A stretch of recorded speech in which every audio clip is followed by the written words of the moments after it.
यह कहानी बहुत ही पुराना है। प्रीतमपुर गांव में एक शंकर भगवान का मंदिर था जो कई सालों पुराना था।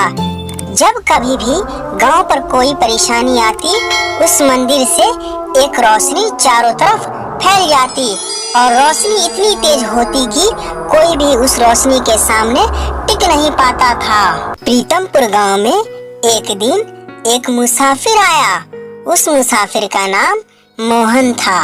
अरे भैया सुनो, मुझे टीकमपुर के लिए जाना है, लेकिन रात बहुत हो गई है, तो क्या मैं यहाँ रुक सकता हूँ? भैया आप जाकर एक बार सरपंच साहब से मिल लीजिए, वही आपको यहाँ रुकने की आज्ञा दे सकते हैं। अच्छा ठीक है भैया, मैं सरपंच साहब से पूछ लेता हूँ। मोहन वहाँ से सरपंच के पास निकल जाता है और सरपंच के पास जाकर कहता है, सरपंच साहब मुझे कल सुबह तक के लिए यहाँ रुकना है, मुझे टीकमपुर जाना है, लेकिन रात बहुत हो गई है तो मैं इस समय नहीं जा सकता।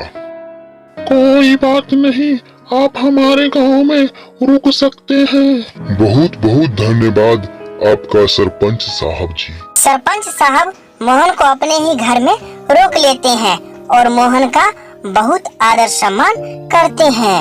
लेकिन रात को मोहन सोता नहीं है, मंदिर की तरफ जाता है। तब सरपंच साहब उसे मंदिर की तरफ जाते हुए देख लेते हैं। सरपंच साहब भी मोहन के पीछे जाते हैं। क्या बात है मोहन, आप इतनी रात को मंदिर के पास क्यों घूम रहे हो? मुझे यहाँ से कुछ आवाज और रोशनी दिखाई दी थी, इसलिए मैं यहाँ आया हूँ। ये हमारे गांव का सबसे पुराना मंदिर है। जब भी गांव पर कोई मुसीबत आती है तो ये मंदिर हमारी रक्षा करता है।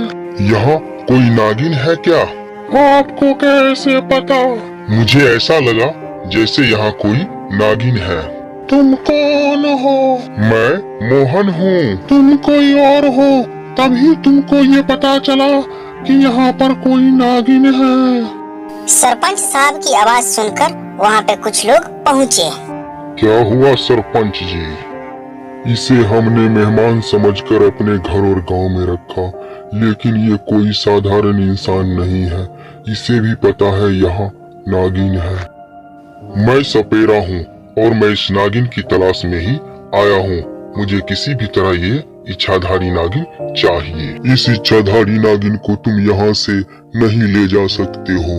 इतने में इच्छाधारी नागिन सामने आती है। क्यों आए हो तुम यहाँ? मैं तुमको लेने के लिए आया हूँ, चलो मेरे साथ। मोहन, मैं तुम्हारे साथ नहीं जा सकूंगी और सालों से मैं यहाँ हूँ और मैं यहाँ से नहीं जा सकती। अगर तुम मेरे साथ नहीं चलोगी तो मैं पूरा गांव बर्बाद कर दूंगा।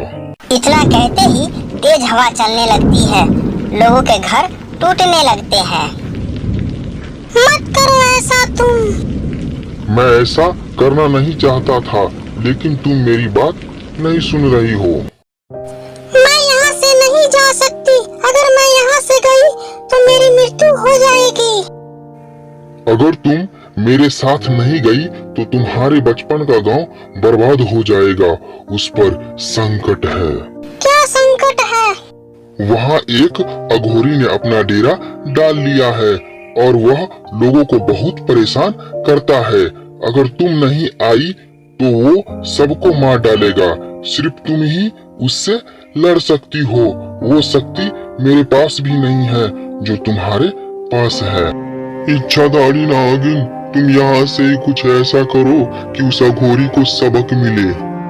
इच्छाधारी नागिन मंदिर में जाती है और वहाँ से जल लेकर उसमें अपना विष डाल देती है और उसे मोहन को दे देती है और कहती है,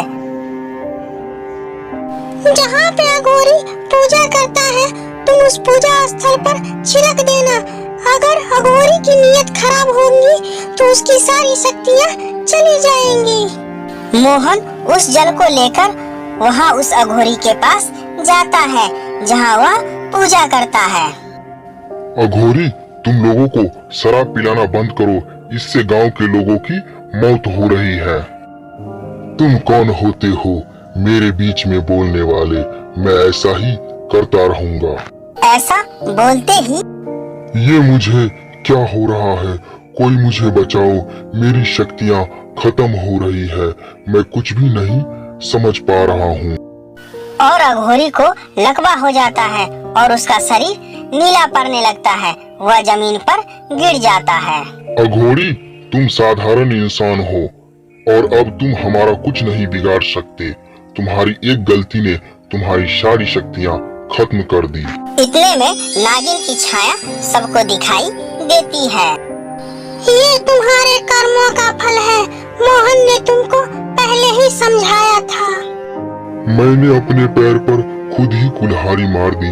नागिन, मुझे माफ कर दो, मुझे बचा लो और मेरी शक्तियाँ मुझे वापस कर दो। मैं तुम्हारी जान बचा सकती, लेकिन तुम्हारी शक्तियाँ तुमको वापस नहीं दे सकती। जो होना था हो गया। अब तुम फिर से तपस्या करो और फिर तुम्हें तुम्हारी शक्तियाँ वापस मिलेगी। अघोरी को ऐसा सुनकर अपनी गलती का एहसास होता है। वो सबसे माफी मांगता है और इच्छाधारी नागिन से भी माफी मांगता है। ऐसे इच्छाधारी नागिन 2 गांवों की रक्षा करती है।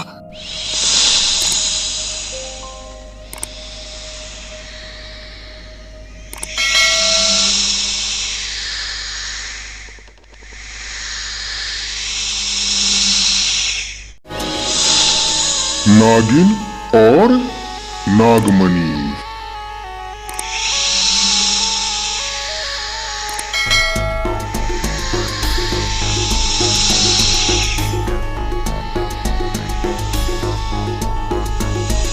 बहुत समय पहले की बात है। एक जंगल में इच्छाधारी नागों का एक जोड़ा रहा करता था। वैसे तो यह जोड़ा सामान्य नागों की तरह जंगल में विचरण करता था और अपना जीवन यापन करता था। लेकिन पूर्णमासी के दिन ये दोनों जोड़ा मणि को बाहर निकालकर ये एक दूसरे से प्रेम कर रहे थे। तभी वहाँ पे एक इंसान आया। अरे ये लाल लाल क्या है? अरे ये तो मणि है। अरे इच्छाधारी नागों का जोड़ा भी है। हमें यहाँ से निकलना चाहिए, खतरा है। इससे पहले मैंने ऐसा दृश्य कभी नहीं देखा था। बहुत ही चमकीला नागमणि था और वे नाग के जोड़ा बहुत ही भयानक लग रहे थे। भगवान का लाख लाख शुक्र है, आज मेरी जान बच गई। सुनो रवि भाई, तुमसे एक बहुत जरूरी बात कहनी है। भाई, मैंने जंगल में एक नागमणि देखा है और इच्छाधारी नागों का जोड़ा भी देखा है। अरे आकाश भाई, क्या तुम सच बोल रहे हो? नागमणि होता है? अरे हाँ भाई, नागमणि होती है। मैंने सुना है कि नागमणि से लोग इतना अमीर हो जाते हैं कि कमाने की जरूरत नहीं पड़ती है। अरे वाह भाई, ये तो अच्छी बात है। अब ये सोचना है कि उस नागमणि को कैसे हासिल किया जाए। भाई, अब तो नागमणि को हासिल पूर्णमासी के दिन ही किया जा सकता है। इससे पहले इच्छाधारी नाग नागिन मणि को अपने से दूर नहीं करता है। ठीक है भाई, हम लोग पूर्णमासी के दिन का इंतजार करते हैं। वो घड़ी जल्दी ही आए जब हम लोग खूब अमीर होंगे, हमारे पास ढेर सारे रुपये पैसे होंगे। धीरे धीरे दिन बीतता गया और वह दिन आ ही गया जब पूर्णमासी का दिन था। रवि और आकाश दोनों दोस्त उसी दिशा में चल दिए जहां इच्छाधारी नाग नागिन नागमणि के साथ रहते थे। चलते चलते उन्हें शाम हो गई। तब जाकर वे दोनों उस जंगल के करीब पहुँचे। सुनो रवि भाई, हम लोग उस जंगल के करीब पहुंच गए हैं जहाँ पे इच्छाधारी नाग नागिन रहते हैं। अब हम लोगों को सतर्क रहना होगा। सही कह रहे हो आकाश भाई, अब यहाँ से हम लोगों को सावधान रहना होगा। पता नहीं किधर से हम पे अटैक कर दे इच्छाधारी नाग नागिन। अरे भाई, वहाँ देखो नाग नागिन रहा। अब हम लोग उस पे अटैक करेंगे अपने बंदूक से और हम लोग नागमणि लेकर यहाँ से चले जाएंगे।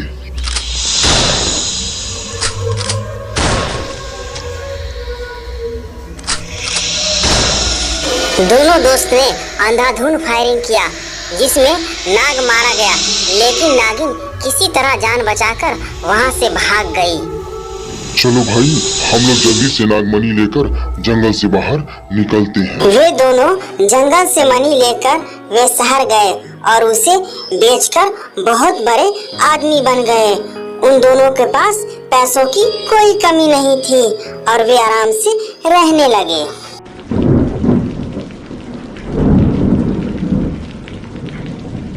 इच्छाधारी नागिन के पास ऐसी शक्ति थी जिससे वह बिना मणि के भी पता कर ली कि किसने नागमणि लिया है और किसने नाग को मारा है।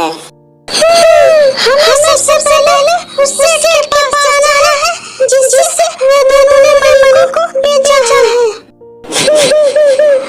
मैंने नाग को उन लोगों को न डाला है, मैं किसी को नहीं छोड़ूंगी। फिर नागिन जंगल से शहर की ओर चल दी उस नागमणि की खोज में। नागिन चलते चलते उस सेठ की दुकान में आ पहुंची। नागिन को उस दुकान में उसका मणि मिल गया।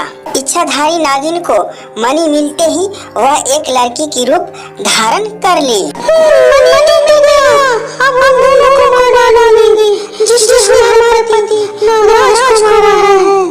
फिर इच्छाधारी नागिन एक सुंदर सी लड़की का रूप धारण कर लिया। इसके बाद वह रवि और आकाश की खोज में निकल पड़ी। लगता है यही आकाश का घर है, हमें घर के अंदर जाना चाहिए। तुम्हारा आखिरी दिन है, कैसे तुमने मेरे पति को तरपा के मारा था, आज मुझे भी मारा नहीं। फिर इच्छाधारी सांप का रूप लेकर विशाल को डस लिया। विशाल उसी वक्त मर गया।